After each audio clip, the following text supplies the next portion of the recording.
J'ai été cliniquement morte pendant 7 minutes. Et ce que Jésus m'a révélé sur le déclencheur caché de la Troisième Guerre mondiale va vous ébranler jusqu'au plus profond de votre âme. Je m'appelle Marie Dubois et je suis médecin urgentiste de 34 ans à Lyon. J'ai toujours été une femme de science, formée à faire confiance aux faits, aux données et à la médecine fondée sur les preuves. Je n'ai jamais cru à ces histoires d'expériences de mort imminente que les patients me racontaient parfois. Je les rejetais comme des hallucinations. Une activité cérébrale privée d'oxygène. Rien de plus que des synapses qui s'activent au hasard, tandis que la conscience s'estompe. Mais ce que j'ai vécu il y a 3 mois a défié toute explication scientifique qu'on m'avait enseignée et m'a révélé des vérités sur notre monde que je n'aurais jamais pu imaginer. Je terminais une garde éprouvante de 18 heures aux Hospices civils de Lyon. Ça avait été une de ces nuits où tout ce qui pouvait mal tourner avait mal tourné. Nous avions perdu 2 patients, sauvé 3 autres, et je ne tenais plus que grâce au café et à l'adrénaline pure. Je me souviens de me sentir épuisée, mais étrangement satisfaite, parce que nous avions réussi à stabiliser une jeune mère qui avait été amenée après un grave accident de voiture.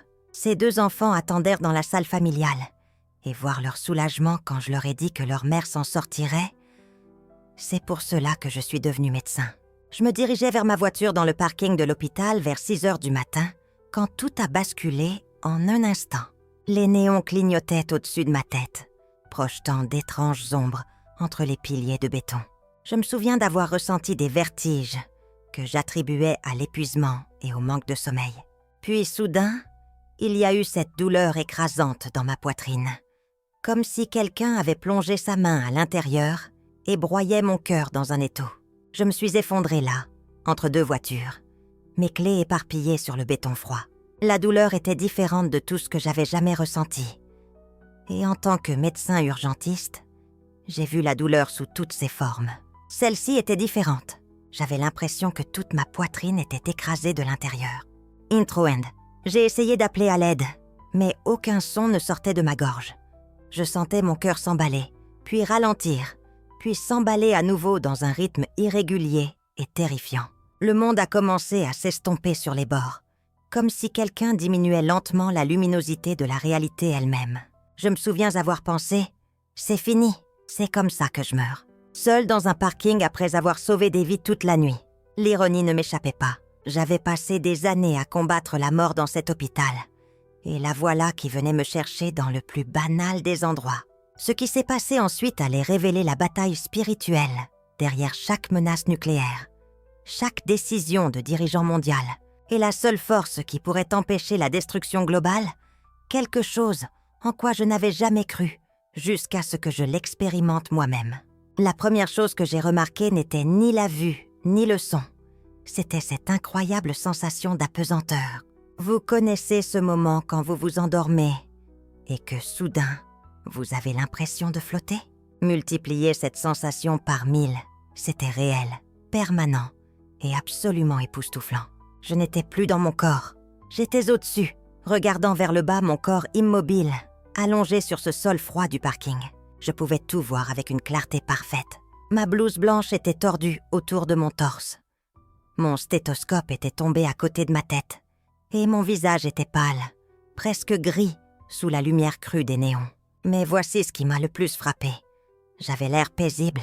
Tout le stress et l'épuisement de ces 18 heures éprouvantes avaient simplement fondu de mes traits, comme la glace qui fond sous les premiers rayons du soleil. J'ai essayé de me diriger vers mon corps, pensant que je pourrais peut-être me glisser à nouveau à l'intérieur et me réveiller. Mais je me suis retrouvée à bouger dans la direction opposée. Pas loin du parking, mais vers le haut à travers le plafond de béton, à travers les étages de l'hôpital, à travers le toit et dans le ciel matinal. La sensation de monter était différente de tout ce que j'avais jamais vécu. Imaginez être dans un ascenseur doux, qui ne bouge pas seulement vers le haut, mais à travers des dimensions dont vous n'aviez jamais soupçonné l'existence. C'était fluide, sans effort, comme si une force invisible comprenait exactement où j'avais besoin d'aller. La ville en dessous de moi devenait de plus en plus petite, jusqu'à ce que Lyon ressemble à une maquette miniature détaillée. Puis quelque chose d'extraordinaire s'est produit. Le ciel autour de moi a commencé à se transformer. La pâle lumière matinale a commencé à s'intensifier. Non pas aveuglante comme le soleil, mais chaude et accueillante, comme être enveloppée dans de l'or liquide. Cette lumière semblait venir de partout à la fois, d'en haut, d'en bas, autour de moi. Comme si je nageais dans de l'amour pur et lumineux, rendu visible. La lumière avait une substance. Je pouvais la sentir contre ma peau, ou quoi que je fusse maintenant que je n'étais plus dans mon corps physique. Elle était chaude, réconfortante, et remplie de ce que je ne peux décrire que comme de l'amour pur. Pas l'amour conditionnel que nous expérimentons dans les relations humaines, mais quelque chose de plus profond, de plus fondamental. Le genre d'amour qui dit « tu es connu, tu es accepté, tu es chez toi ». Alors que je me déplaçais dans cet océan de lumière, j'ai commencé à entendre quelque chose qui a fait résonner mon âme. Et j'utilise ce mot délibérément maintenant, de joie. C'était de la musique, mais pas de la musique telle que nous la comprenons sur Terre. C'était l'harmonie, incarnée, les mathématiques rendues audibles, la fréquence même de la création. Chaque note semblait raconter une histoire. Chaque accord peignait des couleurs que je n'avais jamais vues auparavant. Et chaque mélodie m'enveloppait comme une étreinte de l'univers lui-même. Je ne sais pas combien de temps j'ai voyagé dans ce royaume de lumière et de son. Le temps ne semblait pas exister comme il existe ici. Les minutes auraient pu être des heures. Les heures auraient pu être des secondes. Tout ce que je savais, c'est que je me dirigeais vers quelque chose ou quelqu'un. Et chaque partie de mon être était remplie d'anticipation. C'est alors que je l'ai vu. Au début, il n'était qu'une silhouette de lumière au loin, plus brillante que tout ce qui l'entourait, mais d'une manière ou d'une autre, pas aveuglante. Alors que je m'approchais, la lumière a commencé à prendre forme humaine. Et j'ai su, pas avec mon esprit, mais avec chaque fibre de mon être, que je m'approchais de Jésus-Christ. Il était plus beau que toute représentation artistique que j'ai jamais vue. Son visage rayonnait de compassion et de sagesse. Ses yeux contenaient des profondeurs de compréhension qui semblaient contenir l'histoire de chaque âme qui ait jamais vécu. Quand il m'a souri, j'ai eu l'impression de me voir à travers les yeux d'un amour parfait pour la première fois de ma vie. « Marie !» dit-il, et sa voix était comme un retour chez soi après une longue absence. Elle résonnait non seulement dans mes oreilles, mais dans ma poitrine, mon cœur, mon essence même. Je t'attendais. Il me tendit la main, et au moment où nos paumes se touchèrent, tout autour de moi explosa en vision et compréhension. Soudain, je ne voyais pas seulement le royaume de lumière où nous nous tenions. Je voyais la Terre d'une perspective que je n'avais jamais imaginée possible. Je pouvais voir l'interconnexion de tout, la façon dont chaque âme humaine était connectée par des fils de lumière, comment chaque acte de bonté envoyait des ondulations à travers ces connexions, comment l'amour illuminait littéralement le monde depuis une dimension spirituelle. Mais je pouvais aussi voir les ténèbres, des zones où la lumière était faible, où la peur et la haine créaient des ombres qui semblaient pulser avec une énergie malveillante. Jésus serra doucement ma main et son expression devint sérieuse. « Il y a quelque chose que tu dois voir, » dit-il. « Quelque chose qui se prépare dans votre monde et mes enfants doivent être préparés. » La scène autour de nous se transforma et soudain nous nous tenions au-dessus de ce qui ressemblait à une carte vivante massive de la Terre. Mais ce n'était aucune représentation que vous trouveriez dans un atlas. Elle pulsait avec l'énergie de milliards d'âmes humaines, tel le battement de cœur spirituel de la planète. Je pouvais voir les nations délimitées non par des frontières géographiques, mais par la condition spirituelle de leur peuple. Certaines zones brillaient d'une lumière dorée et chaleureuse. D'autres étaient enveloppées dans une incertitude grise et certaines pulsaient avec une obscurité rouge de colère. Réfléchissez à cela un moment. Imaginez voir notre monde non pas à travers des yeux politiques ou économiques, mais à travers le prisme de la vérité spirituelle pure. C'est exactement ce que j'étais en train de témoigner. Ce que j'ai vu ensuite révélerait la vraie nature de la menace qui pèse sur l'humanité. Les pouvoirs qui gouvernent votre monde dans les ténèbres se préparent pour leur dernière tromperie. Continua Jésus, sa voix lourde de tristesse. Ils planifient cela depuis des générations, et maintenant les pièces se mettent en place. Il gesticula vers la carte, et je vis du mouvement, non pas d'armée ou d'armes, mais de forces spirituelles. Des entités sombres se déplaçant à travers les continents, comme des ombres projetées par des flammes invisibles, se positionnant au-dessus des grandes villes, chuchotant des mensonges aux oreilles des dirigeants mondiaux, amplifiant la peur et la division parmi les nations. Ce que vous appelez la Troisième Guerre mondiale ne commencera pas comme vos dirigeants s'y attendent, dit-il. Elle ne commencera pas avec des armes nucléaires ou des armées conventionnelles. Elle commencera par une grande tromperie qui causera nation contre nation, frère contre frère, de manière que votre monde n'a jamais vue. Ce que j'ai vu ensuite me donne encore des frissons.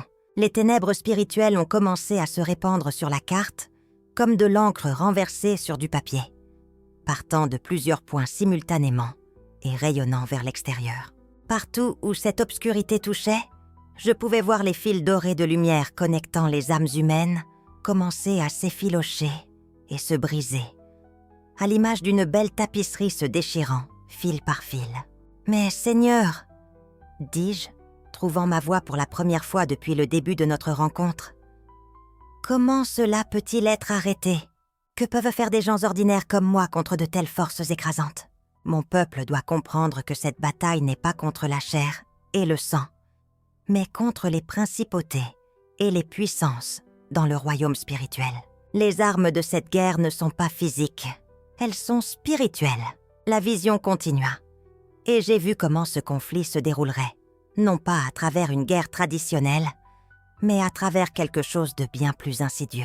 Les médias sociaux et la technologie, utilisés comme armes pour répandre la division plus rapidement qu'aucune armée physique, ne pourrait marcher. Les systèmes économiques manipulés pour créer le genre de désespoir qui pousse les gens à des actes impensables. Les différences religieuses exploitées pour justifier l'injustifiable. Mais voici ce qui m'a donné de l'espoir au milieu de cette vision terrifiante. J'ai aussi vu des poches de lumière qui restaient stables, même pendant que les ténèbres se répandaient. Imaginez des phares pendant une tempête féroce. C'est exactement à quoi ces communautés ressemblaient. Des gens qui comprenaient la nature spirituelle de cette bataille, qui étaient préparés non pas avec des armes, mais avec la prière, non pas avec la haine, mais avec une foi inébranlable. « Ce sont mon reste », expliqua Jésus, sa voix remplie à la fois de tristesse et d'espoir. « Ce sont ceux qui se tiendront dans la brèche quand les ténèbres sembleront écrasantes.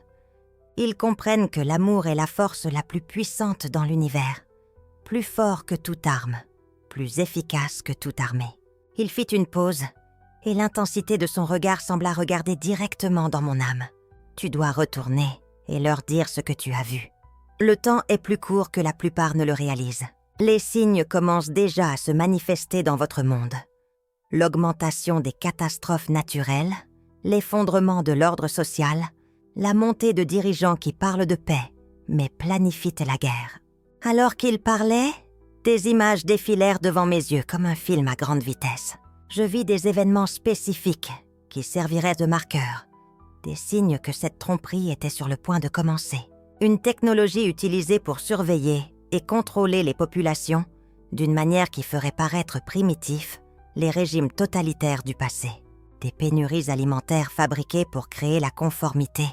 Des gens si désespérés qu'ils échangeraient leur liberté contre leur prochain repas. L'économie mondiale restructurée pour servir ceux qui adorent le pouvoir au lieu du divin. Mais à travers tout cela, je continuais à voir ces poches de lumière, des gens qui restaient connectés à l'amour divin, même dans les circonstances les plus sombres. Pensez à eux comme à des points d'ancrage spirituel dans un monde emporté par la peur. Ils étaient la clé de tout ce qui allait arriver. Jésus me regarda une fois de plus, son expression mêlant la tristesse pour ce qui allait venir et l'espoir pour ce qui pourrait être. « Souviens-toi, Sarah, l'amour conquiert tout. La lumière dissipe toujours les ténèbres. Et je suis toujours avec mon peuple, jusqu'à la fin des temps. » Mais ce que Jésus était sur le point de révéler allait remettre en question tout ce que je croyais savoir sur la politique mondiale et la guerre spirituelle. Alors que je regardais dans ses yeux, des visions commencèrent à affluer dans mon esprit. Jésus posa doucement sa main sur mon front, et soudain, le jardin paisible qui nous entourait se transforma en quelque chose de complètement différent. Je n'étais plus simplement là. J'étais témoin d'événements qui ne s'étaient pas encore produits, mais qui allaient bientôt se dérouler sur terre. « Mon enfant, » dit Jésus, sa voix à la fois douce et pressante. « Tu dois voir ce qui se prépare, pour pouvoir comprendre pourquoi l'amour est plus crucial que jamais. » La première vision me frappa comme une vague. Je vis une carte gigantesque du monde. Mais ce n'était pas comme toutes les cartes que j'avais jamais vues. Les pays étaient délimités par différentes couleurs, certains rouges, certains bleus, certains scintillants entre les deux. Et là, au centre de tout cela, se trouvait la Russie, pulsant d'une intense lumière pourpre. Jésus commença à parler tandis que la vision se déroulait devant nous. Vladimir Poutine a signé ce qu'ils appellent la doctrine Poutine. Dans votre monde, ils voient cela comme de la politique, comme de la stratégie, comme du pouvoir. Mais je vois cela comme quelque chose de bien plus dangereux. Un déclencheur qui mettra en mouvement des événements qui pourraient conduire l'humanité à son heure la plus sombre. Je regardais avec effroi la vision me montrer des armes nucléaires, des milliers d'entre elles, dispersées à travers le globe, comme des graines mortelles, attendant de germer. Mais ce n'était pas seulement des armes que je voyais. Chacune portait en elle le potentiel d'une souffrance inimaginable, de la perte de millions d'âmes innocentes. « La doctrine », continua Jésus, sa voix lourde de tristesse, permet une réponse nucléaire non seulement aux attaques nucléaires, mais aux attaques conventionnelles, soutenues par des puissances nucléaires. Comprends-tu ce que cela signifie, mon enfant? Je peinais à comprendre l'ampleur de ce que je voyais. La vision me montrait des scénarios se déroulant comme un film cauchemardesque. Un soutien militaire conventionnel d'une nation déclenchant des représailles nucléaires d'une autre. L'effet domino était terrifiant. Une seule décision, un moment de peur ou d'orgueil, pourrait déchaîner une destruction au-delà de tout ce que l'humanité avait jamais connu. Mais alors Jésus me montra quelque chose d'encore plus profond. Derrière chaque dirigeant mondial, derrière chaque général et chaque politicien, je pouvais voir leurs âmes. Certaines étaient assombries par la peur, d'autres par la colère, et beaucoup par un désir accablant de pouvoir. Mais ce qui me frappa le plus, c'est qu'aucun d'eux, pas un seul, ne voulait vraiment la destruction qu'ils étaient incapables de déchaîner. « Ils sont tous mes enfants », dit Jésus, désignant la vision des dirigeants mondiaux. Poutine, Macron, Xi Jinping, tous, ils portent la même étincelle divine que toi, la même capacité d'amour et de pardon. Mais ils ont oublié cette vérité dans leur poursuite de ce qu'ils croient protégera leur peuple. La vision changea, et je vis quelque chose qui me coupa le souffle. Je fus témoin du moment où Poutine signa la doctrine. Mais je ne voyais pas seulement l'acte politique. Je voyais dans son cœur. Je vis un homme poussé par une peur véritable pour son pays, façonné par des décennies de conflits et de méfiance. Je le vis enfant, innocent et plein d'espoir, avant que le monde n'ait endurci son cœur. C'est ce que le monde ne comprend pas, expliqua Jésus. Quand vous jugez ces dirigeants comme étant mauvais, quand vous ne les voyez que comme des ennemis, vous passez à côté de la vérité fondamentale qui pourrait tout sauver. Ce sont des âmes perdues dans les ténèbres, qui appellent à la lumière, tout comme vous l'étiez autrefois. Je commençais à comprendre pourquoi Jésus me montrait cela. La doctrine Poutine n'était pas seulement un document politique, c'était un symptôme de la crise spirituelle plus profonde de l'humanité. La menace nucléaire ne concernait pas vraiment les armes. Elle concernait la peur, la méfiance et l'illusion de séparation qui avait infecté les cœurs humains dans le monde entier. La vision s'élargit et je vis les effets de répercussions se propager à travers le globe. J'observais d'autres nations réagir avec leur propre doctrine, leurs propres préparatifs, leurs propres justifications pour des actions potentiellement impensables. La peur se répandait comme un virus, et avec chaque nouvelle politique, chaque nouvelle menace, l'humanité se rapprochait du bord de l'abîme. Mais alors Jésus me montra quelque chose de magnifique qui me fit monter les larmes aux yeux. Au milieu de toute cette obscurité, je vis des points de lumière éparpillés à travers la terre. Des millions de personnes, des gens ordinaires comme vous et moi, qui priaient, qui choisissaient l'amour plutôt que la peur, qui tendèrent la main par-dessus les divisions que leurs dirigeants avaient créées. « Voici le vrai pouvoir », dit Jésus pointant vers ces lumières. « Pas les armes, pas les doctrines, pas les menaces. Le pouvoir de tout changer réside dans les cœurs de ceux qui choisissent l'amour quand le monde choisit la peur. J'ai été témoin de familles en Russie, en France, en Chine et dans toutes les nations, toutes fondamentalement identiques dans leurs espoirs et leurs rêves. Des parents voulant la sécurité pour leurs enfants, des jeunes rêvant d'un avenir paisible, des âmes âgées priant pour que la sagesse l'emporte. Les frontières artificielles créées par la politique se sont dissoutes quand j'ai regardé l'humanité à travers des yeux divins. Jésus m'a alors révélé le déclencheur caché qu'on m'avait promis de comprendre. Ce n'était pas une arme secrète ou une stratégie classifiée. Le déclencheur était quelque chose de bien plus subtil et bien plus dangereux. Le moment où suffisamment de personnes choisiraient la peur plutôt que l'amour, où suffisamment de cœurs se fermeraient à la possibilité de la paix. La menace nucléaire est réelle, m'a dit Jésus, ses yeux emplis d'une compassion infinie. Mais elle n'est pas imparable. Chaque âme qui choisit le pardon plutôt que la vengeance, chaque cœur qui s'ouvre à l'amour au lieu de se fermer dans la haine, chaque personne qui prie pour ses ennemis au lieu de les maudire, chacune affaiblit le déclencheur qui pourrait détruire votre monde. J'ai ressenti le poids de cette révélation s'installer dans mon âme, telle une pierre tombant dans une eau calme, envoyant des ondulations à travers tout ce que je croyais comprendre. Il ne s'agissait pas seulement de politique ou de stratégie militaire. Il s'agissait de la bataille spirituelle entre l'amour et la peur qui se joue dans chaque cœur humain, chaque jour. Mais que puis-je faire ? Ai-je demandé à Jésus, me sentant plus petit qu'un grain de sable face à de si vastes forces mondiales. Je ne suis qu'une seule personne.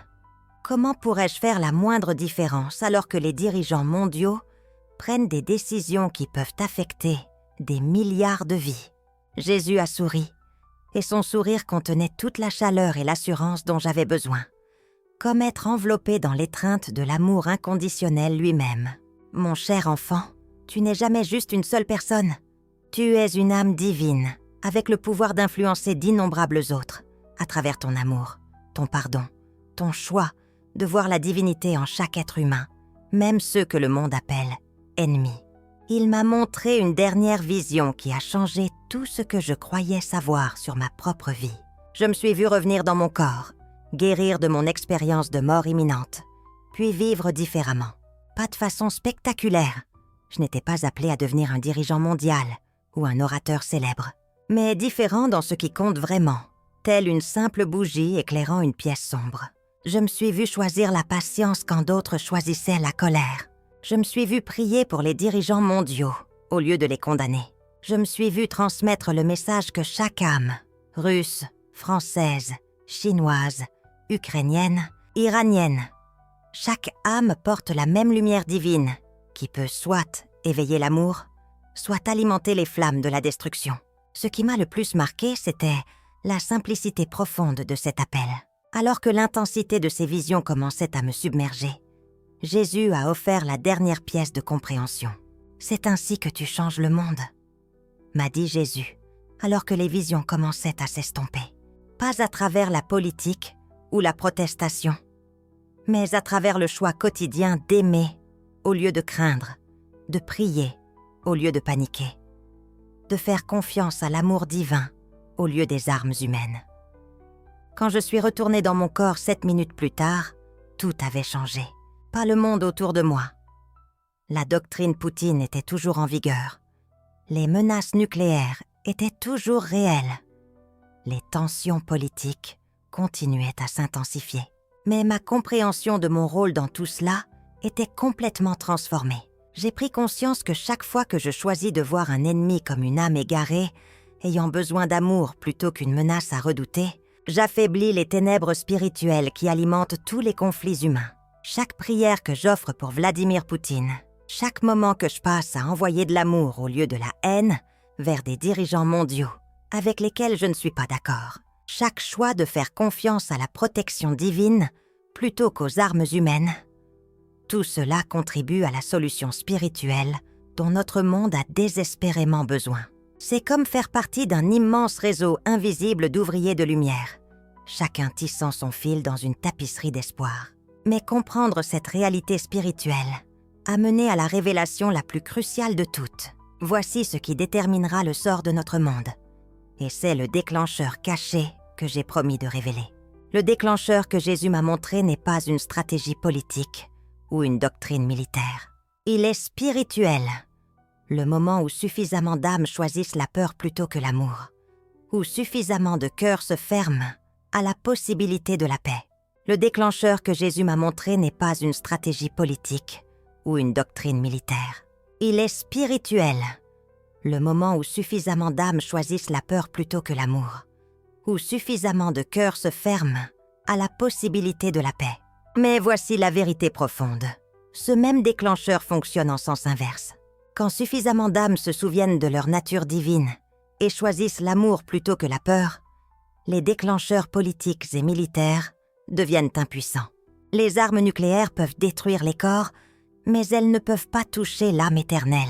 Et quand nous nous souvenons de cette vérité, quand nous vivons de cette vérité, nous devenons partie de la solution à la plus grande crise de l'humanité. Méditez sur cette révélation un instant. Et si la réponse à la menace nucléaire n'était pas une diplomatie plus fine ou une dissuasion renforcée, mais des millions de personnes choisissant de prier pour leurs ennemis, et si la clé de la paix mondiale ne résidait pas entre les mains des politiciens, mais entre vos mains, entre mes mains, entre les mains de chaque âme prête à aimer plutôt qu'à craindre. Cette révélation a complètement transformé ma compréhension de tout. Le message divin que j'ai reçu n'était pas seulement un avertissement sur la Troisième Guerre mondiale. Il s'agissait de révéler le pouvoir incroyable que chacun de nous a pour l'empêcher à travers nos choix spirituels.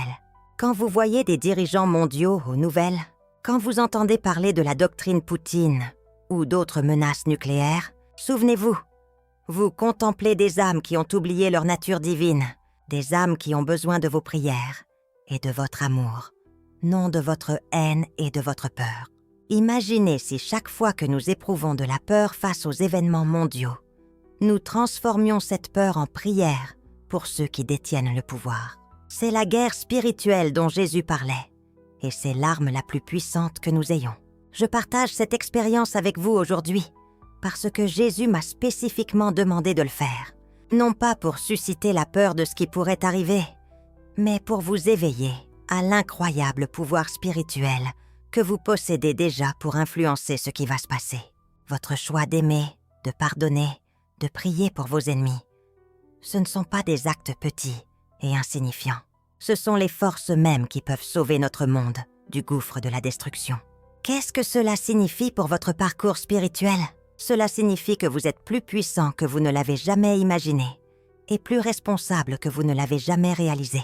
Chaque jour, à travers vos pensées, vos prières, vos choix d'aimer ou de craindre, vous votez littéralement pour le genre de monde que vos enfants hériteront. Alors que je revenais de ces 7 minutes de mort clinique, j'ai rapporté ce message avec moi. Chacun de nous fait partie d'un vaste réseau spirituel qui peut soit accélérer l'humanité vers la destruction, soit la guider vers la paix. Ce choix se renouvelle à chaque instant. Permettez-moi de vous demander directement, dans un monde qui chancelle au bord de la destruction, quel sera votre vote ? Choisirez-vous la peur qui nourrit les ténèbres poussant les dirigeants mondiaux vers le conflit, ou l'amour qui peut transformer leur cœur et empêcher la catastrophe mondiale ? La révélation que Jésus m'a donnée sur le déclencheur caché de la Troisième Guerre mondiale est maintenant complète. Le choix vous appartient. Le pouvoir de tout changer a toujours été entre vos mains. J'aimerais entendre comment cette révélation parle à votre cœur. Comment choisirez-vous l'amour plutôt que la peur dans votre propre vie ? Comment prierez-vous pour les dirigeants mondiaux, même ceux que le monde appelle ennemis ? Votre transformation spirituelle pourrait être exactement ce dont notre monde a besoin pour s'éloigner du bord du précipice et choisir la paix au lieu de la destruction.